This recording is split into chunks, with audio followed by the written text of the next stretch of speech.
கோவையில் ஐஏஎஸ் அதிகாரி போன்று நடித்து மோசடியில் ஈடுபட்ட சென்னை பெண்கள் கைது செய்யப்பட்டனர். சென்னை மேற்கு அண்ணா சாலை பகுதியில் வேலைவாய்ப்பு பயிற்சி மையம் நடத்தி வந்தவர் இந்திரா காந்தி. உதவியாளராக பணியாற்றியவர் கவிப்பிரியா.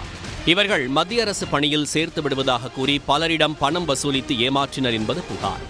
கோவையைச் சேர்ந்தவர்கள் உட்பட 18 பேர் ஒன்றிய அரசு வேலைக்காக மொத்தம் 2 கோடி ரூபாய் வரை கொடுத்துள்ளனர். ஆனால் உறுதியளித்தபடி வேலையும் வாங்கி கொடுக்காமல் பணத்தையும் திரும்ப கொடுக்காமல் இந்திரா காந்தி ஏமாற்றி வந்தார்.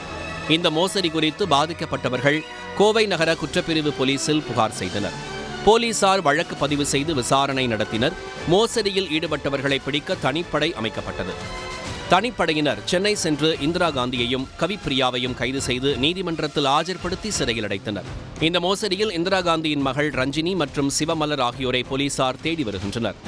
ரஞ்சினி சிவில் சர்வீஸ் தேர்வில் வெற்றி பெற்று டெல்லியில் ஒன்றிய அரசு பணியில் இருப்பதாகவும் அவர்தான் மற்றவர்களை வேலைக்கு சேர்த்துவிட உதவுவதாக கூறி பணம் வசூலித்திருப்பது போலீஸ் விசாரணையில் தெரியவந்துள்ளது. எனவே ரஞ்சினி மற்றும் சிவமலர் ஆகியோரை போலீசார் தேடி வருகின்றனர்.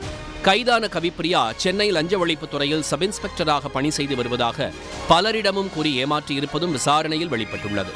அவர் எவ்வளவு பேரிடம் கைவரிசை காட்டினார் எனவும் போலீசார் விசாரணை நடத்தி வருகின்றனர்.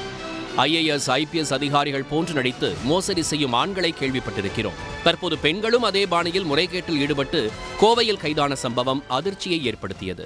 உடனுக்குடன் செய்திகளை தெரிந்து கொள்ள சன் நியூஸ் பெல் ஐகானை கிளிக் பண்ணுங்க.